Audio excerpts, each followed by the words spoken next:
दोस्तों आज के वीडियो में अपन स्टेट ओपन बोर्ड कक्षा 10th के जो 20 अक्टूबर को पेपर होने वाला है अर्थशास्त्र इकोनॉमिक्स उसके बारे में डिस्कस करेंगे कि इस बार 2021 का पेपर में कौन से टॉपिक आपको पढ़ के जाने हैं, कौन से टॉपिक इंपॉर्टेंट है और कौन से क्वेश्चन आने वाले हैं।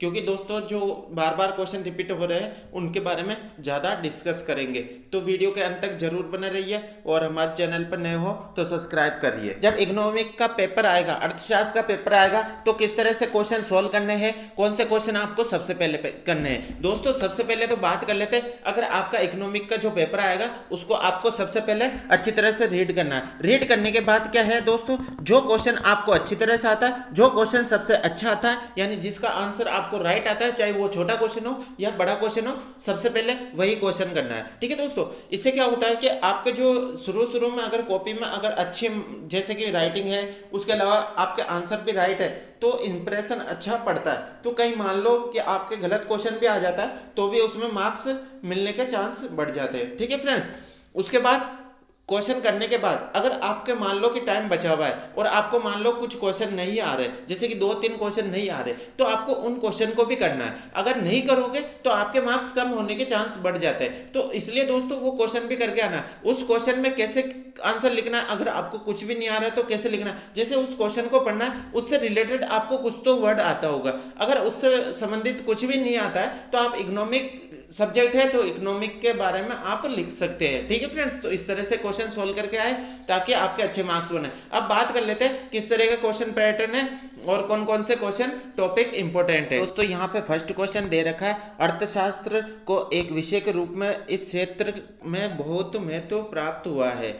तो ये किस क्षेत्र में इसको ज़्यादा महत्व प्राप्त हुआ उसके बारे में डिस्कस करना है। अब देखिए नेक्स्ट क्वेश्चन है, पर्यावरण मनुष्य को प्रदान करता है। तो पर्यावरण मनुष्य को, इन्वायरमेंट मनुष्य को क्या प्रदान करता है उसके बारे में बताना है। ठीक है, इसके बाद बात करें तो नेक्स्ट क्वेश्चन की तरफ चले, तो जैसे कि इकोनॉमिक के अंदर कौन से क्वेश्चन ज़्यादा उठते हैं, कौन से क्वेश्चन बार बार आते हैं, उसके बारे में मैं क्वेश्चन के साथ आपको इंपॉर्टेंट बताता जाऊँगा। ठीक है दोस्तों, अब देखिए दोस्तों, जैसे कि आप अगर इकोनॉमी सब्जेक्ट आपके पास है तो इसमें आपको ही पता होगा, आपने अगर बुक पढ़ी होगी तो उसमें आपको उपभोक्ता, विक्रय कर, क्रय मूल्य, इसके अलावा इकोनॉमिक क्षेत्र के अंदर जीएसटी, ये जो सारे होते हैं वो बहुत ज़्यादा आपके पूछे जाते हैं। ठीक है, अब इकोनॉमी को कैसे ग्रोथ करते हैं, ये उपभोक्ता के लिए प्राथमिक क्षेत्र, द्वितीय क्षेत्र, तृतीय क्षेत्र, इनसे भी क्वेश्चन पूछ लिए जाते हैं। ठीक है दोस्तों, तो इस तरह के क्वेश्चन है वो बार बार पूछे जाते हैं, तो इस तरह के क्वेश्चन आपको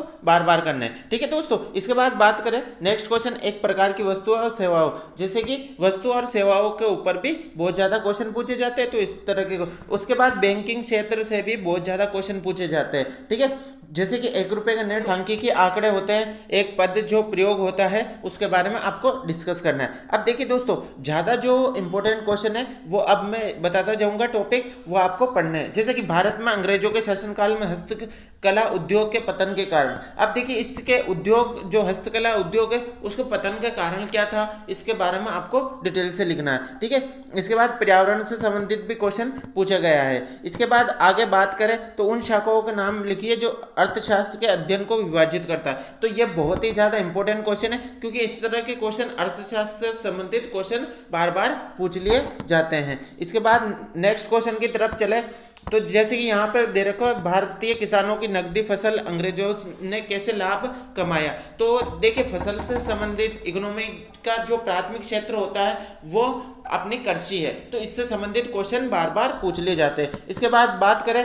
तो वस्तु और सेवाओं के बीच विभेद, यानी गुड्स एंड सर्विस टैक्स के बारे में भी पूछ लिया जाता है। ये जो चीज़ें होती है बहुत ज़्यादा इंपॉर्टेंट है। जल प्रदूषण के बारे में, इन्वायरमेंट के बारे में भी पूछा गया है। इसके बाद अर्थव्यवस्था, इकोनॉमिक को अगर ग्रोथ करनी है तो उसकी विशेषताएं बतानी है। ग्रोथ करने के लिए कैसे डिक्रीज होती है, डिक्रीज होने से बचाने के लिए, यानी कमी होने से बचाने के लिए क्या करना चाहिए। ठीक है दोस्तों, इस तरह के क्वेश्चन बार बार देखने को मिलते हैं, जैसे कि यहाँ उपभोक्ता के बारे में क्वेश्चन बताया गया है।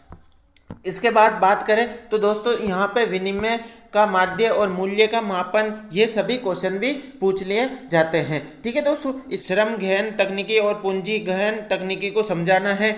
इसके बाद में व्यक्तिगत मांग को किस प्रकार निर्धारित किया जा सकता है, वस्तु की कीमत और संबंधित वस्तुओं की कीमत के बारे में आपको बताना है। वस्तुओं के विनिमय प्रणाली से बहुत ज़्यादा क्वेश्चन पूछे जाते हैं। ठीक है दोस्तों, तो इस तरह के क्वेश्चन है जो बार बार आपके रिपीट होते हैं और इकोनॉमिक में इस तरह के ही क्वेश्चन पूछे जाते हैं। इसके बाद बात करें तो प्रत्यक्ष और अप्रत्यक्ष जो संसाधन है, अनुसंसाधन है, इनके बारे में बार बार क्वेश्चन रिपीट होते हैं। तो ये प्रत्यक्ष प्रणाली और अप्रत्यक्ष, डायरेक्ट और इनडायरेक्ट प्रणाली के बारे में आपको अच्छी तरह से पढ़ के जाना है। इसके बाद बाजार के जो मांग होती है, विकसित कैसे विकासशील अर्थव्यवस्था में विभेद और विकसित, इनके बारे में क्वेश्चन पूछ लिए जाते हैं। तो ये टॉपिक है जो बहुत ज़्यादा पूछे जाते हैं। इसके बाद